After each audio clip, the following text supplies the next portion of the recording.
back off to look after fuel, or indeed the fuel is good, they can go a bit quicker, they can push on a bit harder. Marcus Paltela there, diving down towards the Parabolica as he does so. He laps the Leonard Verne-driven GT4 Aston Martin. A little bit wide over the white line goes Paltela. Frank Kettler, in the meantime, is still under pressure because Ludovic Badet right up behind him as those two Ferrari 458s come across the line. The gap between the race leader Jan Claret to Stefan Ortelli, 0.3 of a second this time, and Henri Moser is now starting just to pick up his pace once again, and in fact he's attacking Ludovic Badet down towards the first chicane, as also you've got on the inside there the fight raging on. Frank Kettler just able to keep the place over Ludovic Badet. Moser getting closer and closer all the time as well. Kettler then stays just in 6th spot, but Ludovic Badet right up behind him. Those two nose to tail now as they turn their way up towards the second chicane, where Ludovic Badet, former French Formula Renault champion, racing the Formula Renault Euro Cup, relative newcomer to GT racing, but he's certainly got the pace. And Frank Kettler, after a very good background in the German GT3 Championship, stepped onto the World GT1 stage last year and was immediately very, very quick indeed. Stefan Ortelli still runs second, and ahead of him is Jan Claret in the GT3 spec Aston Martin. Further up the road is the GT4 Aston Martin Vantage. Freddie Bath at the wheel of it. That's going to be lapped in a moment. There's Piccini, still third, and now pretty much on his own, because behind him the battling has rather split them up. But Julien Jus is fourth, Marcus Paltela's silver Ford fifth, there's Kettler sixth, seventh behind him is Ludovic Badet. Henri Moser is in 8th spot, 9th and 10th the Porsches, as ever they were really, of Gianluca De Lorenzi and then Gianluca Roda. The Lamborghini of Mark Hayek here, currently running in 14th place, and Mark Hayek trying to keep on the lead lap and stay in that leading group. We've got a slow Lamborghini as well, number 7, which is Mika Vähämäki, and there it is, keeping out of the way of the GT4 Lotus. So Vähämäki is going to be a pit stopper at the end of this lap, but he's got a problem clearly. Now that car also had a problem in the first part of practice yesterday. It just lost all power coming out of the chicane, but it looks as though something's flapping around on the ground there. So as the Lamborghini heads towards the pit lane, we've been talking about Frank Kettler's Ferrari running in 6th place overall. Let's hear from Michael Bartels. Michael, you in the MC12, the Maserati MC12, you dominated the European Championship in the GTs. You are world champion now. You must feel confident coming into this championship. Well, of course, it's something very different in the moment, because coming from the sprint races like last year in the World Championship now to the endurance characteristics, 3-hour race, so you have to save the material, you avoid contacts. I looked the first 2 races in Abu Dhabi and Zolder in GT1. It's harder racing, but here is more a different approach, and especially also in the direction of the 24 hours of Spa, which is part of the championship. So it's already good to learn and to understand what it means to bring a car home. And how about moving from the MC12 to the Ferrari 458? It's very difficult to compare the cars, to totally different characteristics. The GT1 Maserati MC12, it's basically a developed 100% race car, like a prototype. The GT3 Ferrari is close to the road car or to the Challenge 458 car. So it's a total different driving. I have to adapt myself on ABS, on traction control again, on a car with less downforce. So I'm in a learning process. Wish you luck, thank you. Thank you. And Michael Bartel's car there, very much involved in the thick of the action. He says that GT1 World Championship may be a bit fiercer and perhaps have a bit more damage. Well, Frank Kettler is getting stuck in, that's for sure, because he wants 5th place now, away from Marcus Paltela as they come out of the Parabolica, up over the line. So Michael Bartels, 3 times an FIA GT champion, the reigning world GT1 champion as well, turning his attention, as you've been hearing, to this endurance championship for this year. And although the car is new, and although it's only 6th at the moment, about to try to get 5th, it could still be a winner by the end of 3 hours. It's a very, very good team that Michael Bartels has built up over the years, and all that professionalism being put to good account here. Kettler right on the tail of Paltela, and Marcus Paltela in the Ford cannot shake him off. Remember that the Ford was well up on the grid on the 2nd row. Lots of traffic ahead now. You've got back markers lapping back markers, and then being lapped by the leaders as well. It's incredibly busy out there. Ginetta lapped by Lamborghini, and then the Ford and the Ferrari flash by. Kettler has a look to the inside, but he's not really close enough to the Ford to make that a serious move through the chicane. This is the fight going on for 5th and 6th places, and we've just had Ludovic Badet down the pit lane. So his Ferrari out of 9th spot is now in, and also into the pits has come the orange Lamborghini that we saw going slowly as well. Mika Vähämäki then down the pit road also, so you've got a couple of the leading cars all of a sudden in grief, heading for the pit lane, but Marcus Pautala is under pressure, no two ways about it. Frank Kekler may have lost places a few laps ago, but he's been lapping consistently, and he's there right on the tail of Pautala. Up front still, we have Jan Claret leading Stefan Ortelli, the gap over a second last time, with Andrea Piccini in third place. But there, Frank Kekler turning his way into the Variante Ascari right on the tail of the Ford. 5th and 6th, these two nose to tail. And behind them in 7th place is Henri Moser then, making a little bit more progress now. In 8th is De Lorenzi, 9th Ludovic Bede, and in 10th place is Gianluca Roda. Down towards the Parabolica they come, nose to tail still. Kekler thinks about the inside into the Parabolica and thinks better of it. Slots back in as well as they turn through the corner. And the Vita 4-1 team watching on, seeing how the first of their two cars is doing. The second car, Nick Homerson at the wheel of it, is in 11th place at the moment. The leaders go across the line with the gap just down fractionally between Claret and Ortelli. It's now back down to 0.8 of a second. But how's the Ford-Ferrari fight going on? The Ford GT of the Mark VDS Racing Team stays ahead of the Vita 4-1 Ferrari down to the first chicane. Marcus Pautala then makes that Ford a very wide car indeed. Kekler cannot find a way past him, at least for the moment. The two of them accelerating their way now round this long right up toward the second of the chicanes. Marcus Pautala began in karting. He's raced in touring cars in Finland. He raced in the German Carrera Cup for a time. He had a spell in the European Touring Car Championship, and FIA GT, French GT and Belcar has very much been the mainstay of his career in the last few years. Certainly knows how to drive Porsches quickly, and certainly knows how to drive this Ford GT very quickly as well. And Frank Kekler is discovering that, because certainly Pautala is not proving easy to get by. Through the first Lesmo corner, up to the second now, with the car that started on pole position just up the road ahead of them, Andrea Invernizzi, therefore a lap down already. So you understand the real level of work that Mirko Venturi is going to have to do. He qualified the car on pole position, but just after half an hour of the race, it's already gone a lap down. So he's going to have to work very, very hard to get that car anywhere near the top 10, I would have thought, because it's going to lose more time as well when Tommaso Maino takes over for his stint. It may well be that they give the gentleman racers in that car shorter stints and give the bulk of the work for the afternoon to Mirko Venturi, but the car's about to go a lap down against the Ford-Ferrari fight, as there, look, turning his way through the Parabolica. In the Audi is Stefan Ortelli, who's lost lots of time in the traffic there, being caught out by Porsches and Ferraris getting in the way. So whereas the gap was 0.8 of a second at the start of the lap, it's going to be much, much bigger this time. And Jan Claret, good in the traffic, was pulled away by 0.3 of a second. Ortelli goes through now over a second back. And part of the problem is it's not just back markers, it's back markers having their own battles. Look, they're side by side behind him as they dive down to the chicane, and he's got to work his way past them. All the quick drivers have got to work their way past the slower cars who are busy having their own races. In third place is Andrea Piccini, but that third place from the man that led the opening laps is under pressure as well now, look, because not that far adrift is Julien Jus, and he really is coming strong now in number 10 Ferrari. That was a car that started 12th on the grid. It's running in 4th spot, and Julien Jus just seems to get faster and faster and better as this stint wears on. Andrea Piccini, as I say, led early on in the race, but now having fallen back into third place and has lost quite a chunk of time to the top two.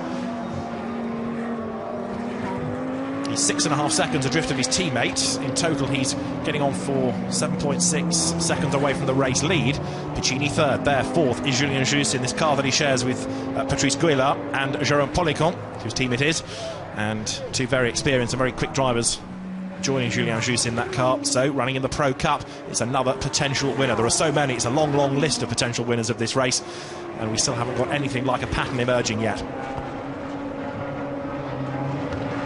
2 hours and 21 minutes to go here at Monza of this opening Blancpain Endurance Series race of this new for 2011 championship. Jan Claret leading in the Aston Martin, and right behind him once again is Stefan Ortelli.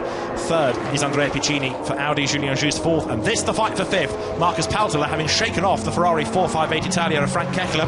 The two race leaders absolutely nose to tail once again as they dive into the Parabolica, but Stefan Ortelli has been in this situation before in the race. He's been right there on the tail of the leader and then hasn't been able to find a way past. And to be fair to Stefan, there isn't a huge amount of urgency darting left and right you might expect in the last handful of laps of the race. He's quite content, it seems, just to stay on the tail of Jan Claret. If he makes a mistake and opens the door, Ortelli will pounce, but he's not going to force the issue and risk anything. Having said that, he now finally makes a run up the inside, and that time he does get the lead, and he made that look pretty easy, diving down to the first chicane. Jan Claret saw him coming, gave him racing room, but there was no silliness in that from either party. There was no bumping, and so into the lead of the race goes Stefan Ortelli. Jan Claret straight away is back on his case, so it's another new leader in the race. Stefan Ortelli up front now as the cars work lap 22.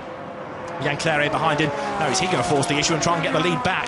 Ortelli defends, then sits in the middle of the road until he has to claim a line for the corner. Into the second chicane, threads his way through. Left, then right, accelerates out once more towards the first of the two Lesmo curves. Jan Claret is behind him, so Stefan Ortelli leads the opening round of the Blancpain Endurance Series. And now that the Audi is up front, is he going to be able to creep away? Each of these Belgian run Audis now has had a turn in the lead, though. Entered by the Belgian Audi club early on. Andrea Piccini, Stefan Ortelli's teammate, led the way. Now it's Stefan Ortelli himself up front. And the number 32 Audi it is, just trying to creep clear of Jan Claret's Aston Martin. Stefan Ortelli moving from single-seaters to sports car racing, GT racing in the mid-1990s, won Le Mans, won the Spa 24 Hours, had multiple race wins. No matter what you put him in, he's always a very quick and very smooth and very conservative driver. He's the ideal man on your side, I would have thought, in a long race like this. Jack Gerber, having been pulled out of the gravel bed, battling there with number 38, Giacomo Petrobelli, who also had an early pit stop, so two cars recovering, and a problem for one of the Audis. I thought for a moment that looked like it might have had a punctured tyre or something, because it looks like it's crabbing towards us. Yes, I reckon that left rear may have gone down. So the Audi limping towards us, hazard lights on, tumbling down the order. And as it comes towards the Variante Ascari, that is Andrea Piccini's car that was third. So 33, Andrea Piccini with a puncture. And this, when it pits, is going to throw their fuel strategy up in the air, isn't it? That's for sure. So 33, Andrea Piccini heading for the pits with this punctured tyre. And he's got to be so careful not to lose too much time on this lap, but also not to go quick enough to do any damage to the car. Andrea Piccini should be experienced enough to get the balance just about right, but as a result, that car's going to drop way down the order. So Ortelli leads Claret, but Julien Juste now up into third place, and side by side for fourth into the first chicane. It doesn't quite work for Keckler. Marcus Paltela hangs on to the spot, Keckler right up behind him, and Henri Moser in the second of the Hexis AMR Aston Martins, now up into sixth place, is behind them. Seventh is the Porsche of Gianluca De Lorenzi. Then 8th is Gianluca Roda's Porsche, 9th is Nick Homerson, and in 10th place now is Ludovic Sunier, and that is, I'm afraid, the sorry sight of Andrea Piccini limping the Audi R8 LMS back to the pit lane. There's just about some rubber left as he turns out of the Parabolica down the pit road. So, as that car has suffered with a puncture, is that a rogue? Is that something he's driven over and it's just punctured the tyre at random? Or is the same issue going to affect 32, Stefan Ortelli, the man that's leading the way? That'll be something, no doubt, that the tyre technicians will have a look at and assess whether that tyre has been punctured or whether it's gone down because of excessive wear out on the circuit. There's going to be a driver change as well, by the look of it. Andrea Piccini gets out of the car, and it's a two-part pit stop in effect. There's the driver change and the refuelling, and the car must remain on the ground. When that's taken place, up it'll go, then they can effect the tyre change. So this is certainly going to be now a car out of sequence on strategy with everybody else, but it makes sense in a way to combine that pit stop for the tyre with the driver change and count that as one of the mandatory two for tyres and refuelling. But it's going to go a lap down, isn't it, that car now, number 33, because here comes Stefan Ortelli over the line, and still the refuelling only now finishes so the team can go to work. It'll go up in the air, that car. They'll be ready with the tyres. A new set of Michelins go on, but Andrea Piccini's car will lose a lap in the process here as Stefan Ortelli leads the way, and now that he's up front, a second and a half to the good he is. Ortelli ahead of Jan Claret, Julien Juste third. Now let's just look at lap times, because Julien Juste is lapping quicker in the Ferrari in third place than Jan Claret there, second in the Aston Martin. The gap between second and third is 9.5 seconds, so there's a lot of work yet for Julien Juste to do, but it's possible that he might start now to be able to close on the Aston Martin for second place. In fourth spot, Paltela still just keeping Frank Keckler at bay. Jan Claret then having done a lot of leading in this early part of the race, but now in second spot, falling away, it seems, from Stefan Ortelli. And Stefan having worked his way through to the front, pulling clear. Keckler dropping away from Paltela, who's using the traffic to his advantage there, putting a slower car between himself and the man that's chasing him. Marcus Paltela running fourth at the moment. Frank Keckler just being held up a little bit, isn't he? The Ferrari there gets out of the way, leaves just about enough racing room on the inside. 22 that was, Philippe Scherer, the gentleman racer in the Citation Cup, and that Ferrari run by Sport Garage gets out of the way of the leading cars, and out of the pits in a moment is going to come the number 33 Audi. So it's lost a lap, it's lost chunks of time with its slow in lap, but it's back in the race. Can 33 recover from there? Back into the race now, then goes the Audi, and he can't cross that white line on the way down towards the first chicane. Got to stay on the inside of it. Only when the white line disappears can you then start to treat the circuit as your own, if you like. Greg Franchi has taken that car over, so number 33 now, Greg Franchi at the wheel, and he's got work to do. Piccini's good stint really ruined by that punctured tyre.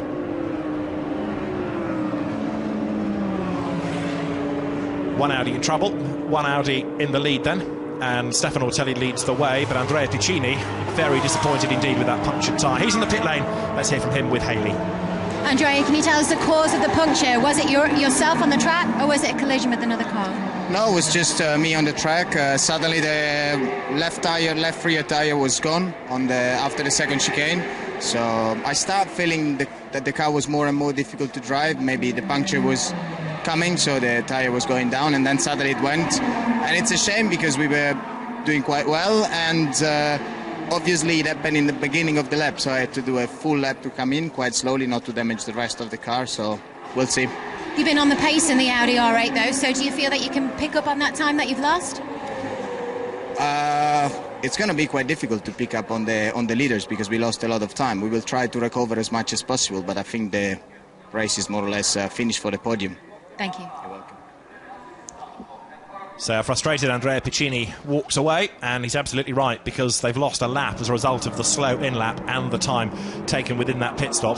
They'll get some of it back when the pit stops cycle through. There's lots of dust in the air at the Variante Ascari there, and a Lamborghini further up the road has just had a moment. There it is, recovering. All of that's in front of the race leaders. Stefano Ortelli will pick that slower car off in a second or two. There he goes now, diving up on the inside. You've also got the Julien Juste Ferrari being held up a little bit, not deliberately, that's for sure, by Alex Buncombe in the Nissan that is currently second within the GT4 battle, but falling away, in fact, now from the Edoardo Piscopo Lotus at the end of the straight.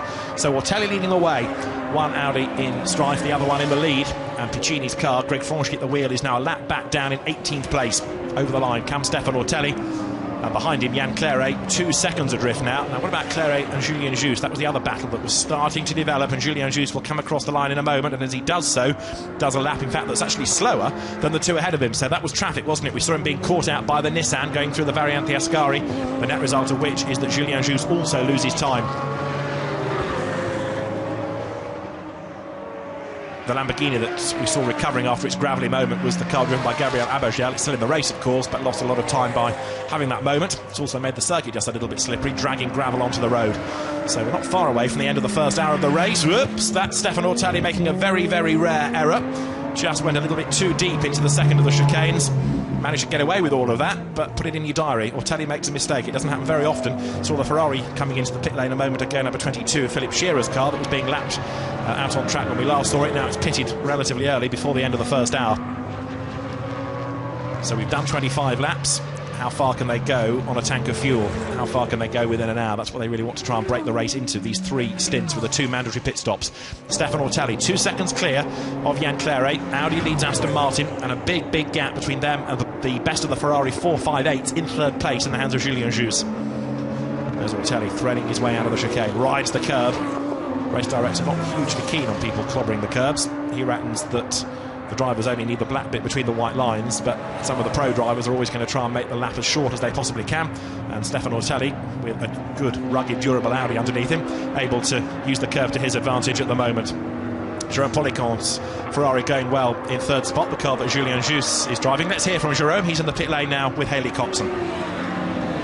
Jérôme, what's your current status on your fuel strategy? Will you be able to make the 2 stops?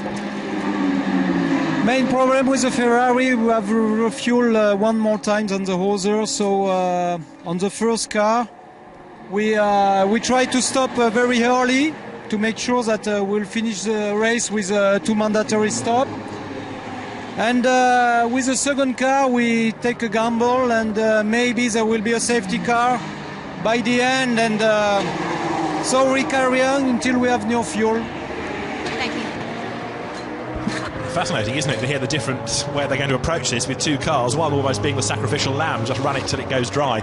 I'm surprised in a way we haven't had a safety car as yet, because it's a very busy entry, and if drama is going to happen, often it'll be on the first few laps as people trip over themselves. But so far, so good, almost at the end of the first hour, and no hint of a safety car. We've had cars off the road and we've had incidents, that's for sure, but the safety car not needed. And the Julien Juste Ferrari in 3rd place, the Sofra Sport Promotion team with a car 3rd, and Ludovic Badet's car down in 13th place after it's early stopped to put a bit of fuel in. So that was one of the very early stoppers. Ludovic Badet then still going, but number 10, I think he's going to be the sacrificial lamb, isn't it? Julien Jousse hustling on in third place at the moment. 37 Porsche, looking pretty strong in the Citation Cup. Stefano Bianconi's car, way down the order in terms of its overall classification, but going well in the Citation Cup, as into the pit lane has come the pole sitter, Andrea Invernizzi. And Stefano Ortelli, slow through the chicane. He's had another puncture. It's low on the same corner. Yes, it is. It's a mirror image of what we saw with Piccini. It's the same tyre that's gone bang. Well, the question was posed, is it going to be a problem for both cars? There's your answer. Yes, it is. Stefano Ortelli has had exactly the same puncture as Andrea Piccini has had. In other words, the left rear corner has gone bang, and Ortelli has got to drag the car back to the pit lane. He's lost his lead. He's tumbling down the order. So Stefano Ortelli, a few laps after his teammate, has had a similar puncture. The same cornered tyre has gone bang. He's got to limp it back to the pit lane. He's losing place. He's hand over fist now. He's going to lose out to Frank Heckler in a moment. I don't think that Ortelli has had to drag it round as much of the lap as Piccini did, but the race all of a sudden is turned on its head, because that's both of the Audis with problems, and that's going to put Jan Claret back into the lead. But is this going to be the nature of the afternoon for the two Audis? Are they going to go through the race with all of these tyre woes? Well, there you can see what happens when you get a punctured tyre. Rubber off the rim, and if that's going to sit in the middle of the road, it's either going to need a very brave marshal to sprint across and get that, or the dreaded safety car might be needed to bunch the field up and let the marshals then get that tyre off the road under safer conditions. Right, Ortelli into the pit lane then, and as he does so, that is the end of lap 27 for him. So they're going to do a driver change here as well. They don't really have any option because of having to combine this pit stop for the punctured tyre with one of the two mandatory stops. Hayley's in the pit lane. Hayley, what news? David, I'm here just at the WRT garage. They're frantically trying to start, they're desperately trying to finish the pit stop, but they can't change the tyres just yet. They're waiting for the driver change to finish. Oh, the tension is ridiculous. The damage to the back of the car is horrendous. So hopefully they're going to get the car back out on track as soon as they can, and they'll get back on that pace. Yeah, thanks, Hayley. These two-part pit stops, you can do the driver change and the refuelling. That's part one. And part two, when the refuelling is done, is you can do this tyre change. So really frustrating for the mechanics. They've got to wait and wait and wait and wait until all the fuel has gone in. Now the tyre change takes place. And, well, we know that it cost Andrea Piccini's car a lap before Greg Franchi was able to go back out. The safety car is on standby. Now, let's just see whether it is needed or not. The safety car is on standby in order for the marshals to be able to get that rubber off the track. You saw the remnants of the tyre end up in the middle of the circuit coming out of the parabolica, and if the safety car, as I say, may well be needed, and if it is needed, that's going to bunch them all up, and it could work for, or indeed against, some teams. Number one has been in as well while all that was going on, so Frank Keckler has been in. So 28 laps done by Keckler. Number one has been into the pits and back into the race now as well. So just wondering now about the Audis in terms of whether the car suffered any damage. Of course, I said when Piccini was limping back, the problem is if you go too quickly, then you're going to damage the car, but you don't want to go too slowly so that you lose a lot of time. And it may well be that both cars now just suffered a little bit if they were brought back to the pit lane too rapidly. Number 10 has also pitted now. Julien Jousse has given way to Patrice Guélard, and that was a 27-lap stint. The same, in fact, for Frank Keckler, 27 laps in that car as well. Brave Marshall legged it out onto the circuit and has got the tyre out of the way. That should mean that we don't need the safety car. Also in has come number 40.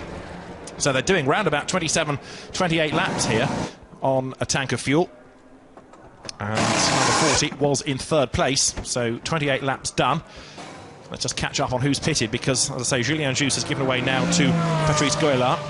The two Hexis cars now, first and second, yet to stop, so good fuel consumption from the pair of them here. 32 has now been taken over by Bert Langin after the punctured tyre for Stefano Ortelli. Number 40 is about to rejoin. Nico Verdonk has taken over from Frank Keckler. Working our way through these pit stops as the Ford goes back into the race. So 28 laps on a tank of fuel for the Ford. The Aston Martins, though, looking good. Is one going to come in this time? Yet, leader in. So number 3, Jan Claret, comes down the pit lane after 29 laps of racing. But what they haven't been able to do, in any case yet, look, is go an hour. Big lockup for Jan Claret as he hit the pit lane speed limit line. There's the sister car of Henri Moser that has, in a sense, by default, got itself back up into second place. But on this evidence, unless they get a safety car, they're all going to have to make a third stop for fuel towards the end of the race. Down the pit lane now comes number 4. So Henri Moser comes in, and he's managed to get 29 laps out of his stint as well. The Ford, number 40, has been taken over by Bas Leinders. And the leading car now is going to be number 18, which is Gianluca De Lorenzi's Porsche, still yet to stop. So the Hexus AMR team go to work. They sort out, first of all, the fuel part of the pit stop, and then they can worry about changing tyres and putting a new driver in that car. So Jan Claret, great first stint in number 3, and Henri Moser, a solid stint in number 4. And it was Jan Claret who was really one of the heroes of that first stint of the race, having led more laps than anybody.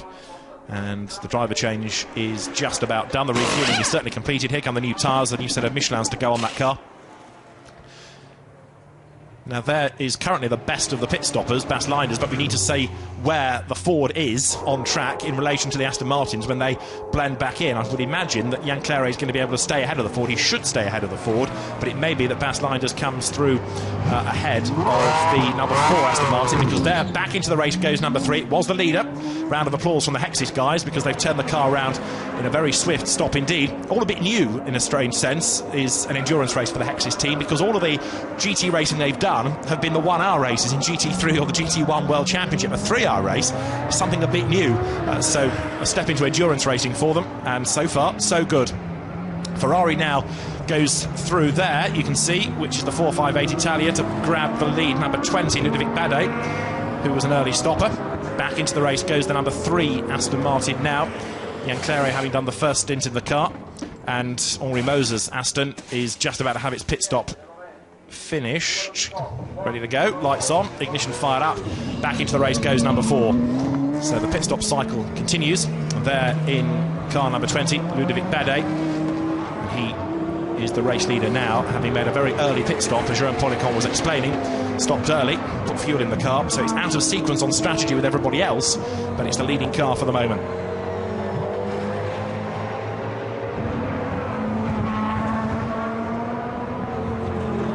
Through the second of the Lesmo corners goes the number 20 Ferrari 458 Italia then, run by the Sofrev Autosport Promotion team. And it's the best of the stoppers. Now yet to pit, number 18, the Porsche of Gianluca De Lorenzi, and behind him, the similar Porsche of Gianluca Roda. In other words, the Porsches are being very good on fuel here. They've yet to stop. Nick Homerson is behind them in the Ferrari, who is also yet to stop. Then it's Mark Hayek, who is yet to stop.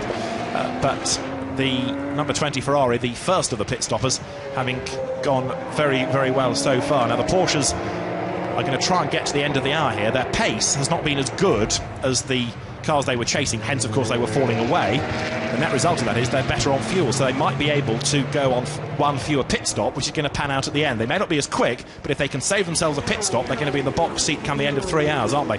Behind them is Nick Homerson in the Ferrari, so this at the moment is the lead battle. But look behind them, because you've also got the Nico Verdonk Ferrari joining in this battle as well. The two Porsches have been together really since the race began. Gianluca De Lorenzi up front at the moment, accelerating his way down to the Parabolica, and Roda goes off the road behind him, way out wide, all over the curb there. Gianluca Roda then in all sorts of grief, coming out of the Variante Ascari. He's managed to salvage that, but as they come down towards the Parabolica, is he going to lose track position here to the first of the Vita 4-1 Ferraris? Yes, because round the outside goes Nico Verdonk. Nico Verdonk trying to get his lap back, of course, against the leaders. And I think Gianluca Roda is going to pit as a consequence of that. And also coming in is Nick Homerson, yeah. So that means then that 31 laps have been done, effectively, by the Porsches. Number 9 pits at the end of 31 laps, but still going is the number 18 car, Gianluca De Lorenzi, doing a tremendous job here on his fuel strategy, on the fuel economy of that car. And Nick Homerson has also come into the pits. Nico Verdonk needs to find his way past this Porsche and unlap himself.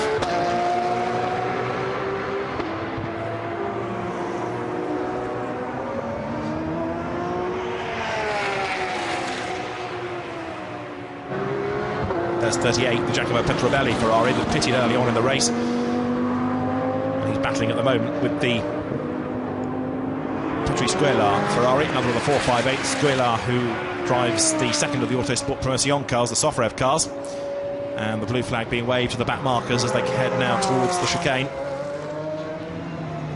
A number of team managers all being summoned to the race director for possible pit infringements. Gianluca Roda's Porsche then in the pit lane. Driver change and the tyre change in a moment. The fuel's gone in, or he's going in, and then the tyre change can take place. Yes, it's up on the jacks now, so old wheels off, new wheels on. Lamborghini threads its way in just up the pit lane. Now, how is Nico Verdonk going on at recovering his lap here? Race order at the moment is number 18 Porsche there leading the way. The best of the pit stoppers at the moment, though, is still number 20, Ludovic Badet's Ferrari. It was in second place Gianluca Roda. He has pitted. It was then Nick Homerson, but he has now pitted. So that means that Mark Hayek is going up into second place in the Lamborghini, and Ludovic Badet third.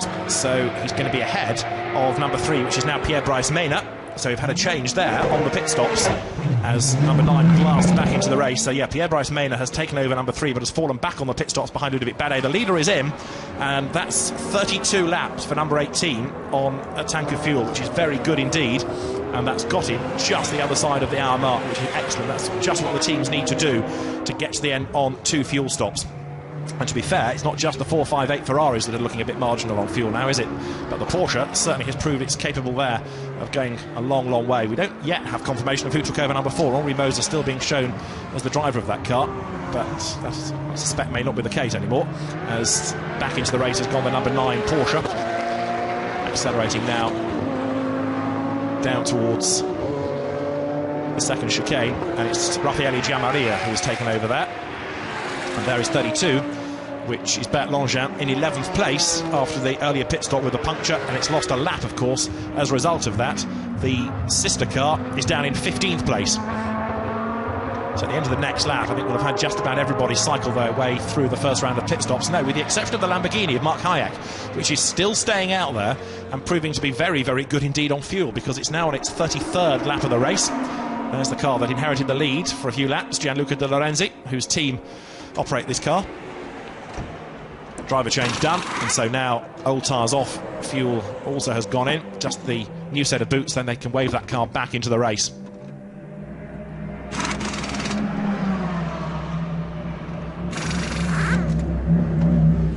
They've also managed to time this pretty well, not only in terms of going a long way on fuel, but also the pit lane is relatively empty. Most people have had to do their pit stops already, so it's good for the team, this, that they've got quite a lot of space in which to work in the pit lane. Now, the best of anybody in the race in the first sector has just been done by number 46 Ferrari, shown as having Tommaso Maino behind the wheel. That's a sort of Mirko Venturi time to it, but that car's still looking quick. As number 20 here, Ludovic Badet's car, which pitted early for fuel, still very strong indeed, and the best placed of those that have made a pit stop. Into the race now goes number 18 Porsche, then back down the pit road into the race. And once Mark Hayek's Lamborghini has cycled its way through the first round of pit stops, we'll have a true situation really, as down towards the first chicane, number 20 Ferrari looking to try and inherit the lead on track now, as well as just being the best of the stoppers. Ludovic Badet getting caught up behind the number 9 Raffaele Giammaria Porsche. Car 18 now behind the wheel of it is Alessandro Bonetti. He accelerates his way up now towards the second of the chicanes. Mark Hayek has pitted. He's just come in the Lamborghini, which has done, therefore, 33 laps on a tank of fuel, and he's gone the other side of the hour, so that's good for that car, because that suggests they are going to be able to do this on just 2 pit stops, although to be fair, Peter Cox will use a bit more fuel because he'll be a bit more leaden-footed. He's the quicker of the 2 drivers. A challenge being made there on the Ferrari of Patrice Guélard by a charging Bert Langin. This is a genuine battle for position. It's for 9th, which will become 8th at the end of the lap because of the leader having pitted, and Bert Langin can't yet find a way past.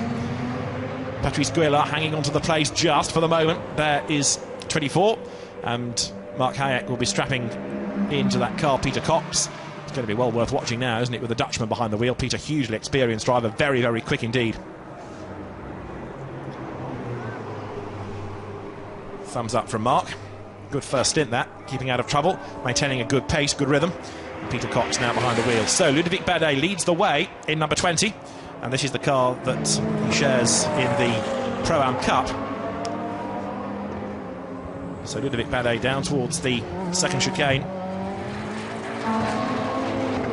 Jean-Luc Bobelic and Franck Morel, the other 2 drivers, but to be fair, Ludovic Badet is going to be the quicker, so they'll probably need to keep him in that for as long as they possibly can. The other 2 drivers from the French GT Championship, quick to a given level, but not, one would suggest, at the same pace as Ludovic Badet. Peter Cox about to rejoin the race now. It's Badet leading, and in second place is the Hexis Aston Martin number 3, which has got Pierre-Brice Mena at the wheel. And there it is, and the gap between them is 10 seconds, and Pierre-Bryce Maynard is lapping quicker than Ludovic Badet. So in other words, this is the car to watch now, because it's catching the real race leader, and it should be able to get its lead back well before the next round of pit stops. Pierre-Bryce Maynard then at the wheel, heading towards the second chicane now. Confirmation that the sister car taken over at the pit stops by Gilles Vannelet. So they're going to keep Fred Makovici for the last stint, when he may well be needed to work his magic in that car. Leader down towards the Parabolica. There's Peter Cox then, into the race. The 24 Lamborghini, after its first pit stop, first of 2 mandatory stops, down towards the chicane. And as he brakes for the corner, he is going to stay ahead of the number 8 Aston Martin, now being driven by Christian Kelders. And that therefore means that Peter Cox will have rejoined in 12th spot. Blasts his way now out of the first chicane. The leader, Ludovic Badet, will come through. And the lap that he has just done is a 1:52.9, and 9/10ths quicker, Pierre-Bryce Maynard. The gap is 9.5 seconds now, so the battle is being joined well and truly for the race lead once again, isn't it? As 31, the Georges Cabin Lamborghini Gallardo goes down towards the first chicane, Gregory Gilbert having taken the car over. Pierre-Bryce Maynard accelerates now from the first chicane, hunting the leading Ferrari, trying to reduce this gap of 9.5 seconds. So the first hour of the race seemed to be Audis versus Aston Martins. Now, because of the way the fuel has panned out in the pit stops, you've got the number 20 Ferrari leading, having been there or thereabouts in the top 10, but it's being reeled in by this Aston Martin. Pierre-Bryce Maynard hustling on as he turns now out of the second of the chicanes up towards the 2 Lesmo corners. Pierre-Bryce Maynard then the race leader, runner-up in the European GT3 Championship back in 08. In 09 he was third in the championship. The former kart racer and single-seater racer, also the French Caterham champion back in 2008, is hustling on now to try to catch Ludovic Badet. A more experienced GT racer is Pierre-Bryce Maynard, to be fair. He's going to need all of that experience now to get him back into the hunt. In third place is this car, Bas Linders, at the wheel of the Ford GT. And last time through, Bas Linders was lapping quicker than the 2 ahead of him. In other words, we're getting the top 3 concertinaing up. Lots of dust kicked up there. Lamborghini once again has bounced its way through the gravel. And it's 31, which is the Georges Cabin Greg Gilbert car. Gregory Gilbert at the wheel. Not for the first time, I think that car has been in the wars this weekend, but Gilbert at the wheel this time. Well, we saw Mark Hayek going well in number 24. Peter Cox is now driving the car, but Mark is in the pit lane with Haley. Mark, you just handed Lamborghini over to Peter in a fantastic position there. Were you happy with your stint? Yeah, it was okay. The beginning went a bit easy, lots of places, but I think it was a good base. So let's see where we come end up. And what does it mean to you to be driving a Lamborghini at Monza in the Blancpain Endurance Series? Nah, it's fantastic. Like this series had such a lot of success, and it's great. And the level is scary high when I seen it qualifying. So it's really fantastic. Will you be getting back into the Lamborghini? Yeah. So I have I think 50 minutes and then back out. Great. Thank you. Thank you. So Mike Hayek goes off and gets some liquid after a pretty gruelling first stint in that car. Over an hour's worth of driving, and he's got a bit more to do yet. Ludovic Badet leads the way, just. And there's Peter Cox, who's taken over the car that Mark Hayek started. It is in 12th place, but it's going to gain another place back, in fact, because 37 has just come into the pit lane, started by Stefano Bianconi. And the car that was leading the Citation Cup pits therefore loses places. Up the order comes Peter Cox. He's bearing down, in fact, on the Nissan of Jordan Tresson, the former PlayStation Academy winner, the prize of which was a season of GT4 racing. And we've had all sorts of shuffles going on now within the GT4 situation because of pit stops. And what that means now is that number 65, Andrina Guga, is the leader in the Maserati, but yet to stop. Now, the Ford GT, which I said was lapping quicker than the 2 ahead, continues to do so. In other words, Bas Linders is still hunting down Pierre-Bryce Maynard. Last time he was getting on for over 2 seconds a lap quicker. Pierre-Bryce Maynard, however, lost time relative to the leading Ferrari. Could be down to traffic, but certainly Bas Linders is the man on a real mission at the moment. Through the Parabolica goes the leader, Ludovic Badet, still clear up front in the Ferrari 458. Contrast the different shapes, though, of the 458 ahead of the 430. And the 430 in question is the number 22 gentleman driver's Citation Cup entry of Philippe Scherer. There's Andrina Guga's Maserati that's about to be gobbled up by Bas Linders' Ford. Will go around the outside of the Maserati through the Parabolica. Leader through. lapping last time in the 152s. A fraction quicker that time is Pierre-Bryce Maynard, so the gap has come down by 1/10 of a second. And then Bas Linders goes through, in fact, slower this time than the Aston Martin. It is all down to traffic. You see the importance of needing a clear lap, and it went against Bas Linders slightly that time around. So into the middle hour of the 3 here at Monza, the opening round of the Blancpain Endurance Series. Ferrari leads the way. The new Ferrari 458. Ludovic Badet at the wheel of number 20. Ferrari leads. Aston Martin second. Pierre-Bryce Maynard at the wheel. Third, Ford, Bas Linders. And fourth now, the next of the Ferrari 458s of Nico Verdonk back onto the lead lap. Andrina Guga has come in, and the driver change about to be effected to put Devis Fegli on board. Just the 2 drivers for that car, and that was leading the GT4 class, but of course will now drop down on this pit stop. In 5th place now, number 2, and that's the Louis Machiel's driven Ferrari, the second of the Vita 4-1 cars. Louis Machiel's quick former Ferrari racer, and he's on the lead lap. In 6th place now is Raffaele Giammaria in the number 9 Porsche, still on the lead lap and going well. In 7th place, number 32 Bert Longin in the better place of the Belgian Audi Club entries, and he's on the lead lap ahead of the number 10 Julien Jus, and now Patrice Guélard, driven Ferrari, still on the lead lap. In 9th place is the Porsche that was started by Gianluca De Lorenzi, now has Alessandro Bonetti at the wheel of it. That's another car that's on the lead lap, as indeed in 10th place is number 4 Gilles Vannelet in the second of the Hexis Aston Martins, but that was falling away a little bit in the first stint. It's on the lead lap, but it's certainly going to leave Fred Macavicki with a lot of work to do in the next stint. In 11th place is Peter Cox in number 24 Lamborghini on the lead lap, and then behind him in car number 8 is now Christian Kelders, Aston Martin, still on the lead lap as well. And then in 13th place, car 33, and that's the second of the Belgian Audi Club entries, Greg Franchi at the wheel. All of those 13 on the lead lap, and it's significant that I say that for the 2 Audis, because they had, in real terms, more time lost because of their pit stops, because they had the puncture and it was a slow in lap. So you add the pit stop time to the slow in lap, and so they fell down the order. But the fact they've stayed on the lead lap, very, very important indeed. So if we get a safety car that bunches things up, then they are still in with a chance. When Haley spoke to Andrea Piccini, he was a rather frustrated Italian, saying, no, I think that's it, don't think we can do much more from here. Well, I reckon they might still be in with a shout here. It rather depends, though, on the tyre situation, because both of those Audis have had identical punctures. Now, whether anybody from the team or from Michelin will fess up to Haley on this and explain what the punctures are all about, I'm not sure, but are they 2 coincidental punctures, or is there something rather more sinister, given the weight and the load on that car, that's worn away that corner more? And are we going to see it again on this set of tyres and on the next? Is it going to be a problem for the Audis for the rest of the afternoon, or was it just a freak coincidence on that first set of tyres?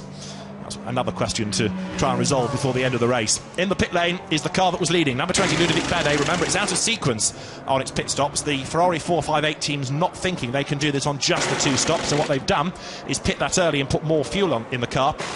It's out of sequence with everybody else, but it'll be interesting to see whether it pans out successfully come the end of the race. Ludovic Badet, who is in the Pro-Am Cup, sharing this car with Jean-Luc Bobelic and Franck Morel, both from the FFSA French GT Championship. And the car about to be released back into the race. Ludovic Badet doing the lion's share of the work in this car as the quicker of the 3 drivers, and trying to haul it as high up the order as he can for the other 2 to preserve to the end of the race. 1 hour and 47 minutes of the race remain here at Monza, this opening round of the Blancpain Endurance Series. Cars running in GT3 and GT4 specification, 10 different manufacturers represented, and more to come over the course of the year, because we are anticipating Corvettes to come in, and also Mercedes as well. GT3 Mercedes set to race at Alton Park next week in the opening British GT Championship race, but they're going to come into the Blancpain Endurance Series as well before much longer. 20 then loses its lead. Franck Morel takes the car over. And what that now means is that number 3 Aston Martin gets the lead back. Pierre-Bryce Maynard ahead of Bas Linders at the wheel of the Ford. The gap between them is 7.3 seconds, and the gap had gone up, in fact, fractionally last time. So much of this is down to traffic more than anything else at the moment, but Pierre-Bryce Maynard good through the traffic. It's got to be ruthless without being aggressive. I know I'm tempting fate in saying this, but it has been impressive so far. The small number of incidents that we've seen. I've had a couple of cars off. That was more, I think, down to oil on the circuit than anything else, but we've had no silly driving, no contact, and therefore the safety car driver carries on doing his crossword. He's not got very much to do at the moment. He's been sitting there for a while. The Ginetta G50 that had its wheel bearing problem yesterday is going pretty well at the moment, in fact, and the Ginetta G50, after a very long first stint, is getting itself up into the lead of the class. So the Ginetta yet to stop leads the way ahead of the Nissan with Jordan Tresson at the wheel of it, and then third within GT4 at the moment is number 70 Eduardo Piscopo and the two Mansell brothers, and then Maserati, Lotus, Aston Martin to round out the order in GT4. But the Ginetta built in Leeds, the G50, to celebrate the 50th anniversary of the Ginetta marque that was founded by the Walcott brothers 50 years ago, or now where are we up to, 53 years ago, leading its class. Having not done the qualifying session, it stopped on the circuit on its out lap. The car was allowed in at the back of the grid, and it's going pretty well at the moment, isn't it? Doing an excellent job, working its way now into the lead of the category, but going a long way also without having to make a pit stop so far, is the very fuel efficient Ginetta, started by Piero Limonta, and he is still the man behind the wheel of it. So it's got itself up into the lead of the class against the rather more thirsty Lotus and Nissans you can see behind Jordan Tresson's Nissan. Now there is the Ford second overall, Bas Linders, and the team manager of number 20, incidentally, the Ludovic Badet car, is being sent to the race director. Wiper on for the man that's leading the Citation Cup at the moment.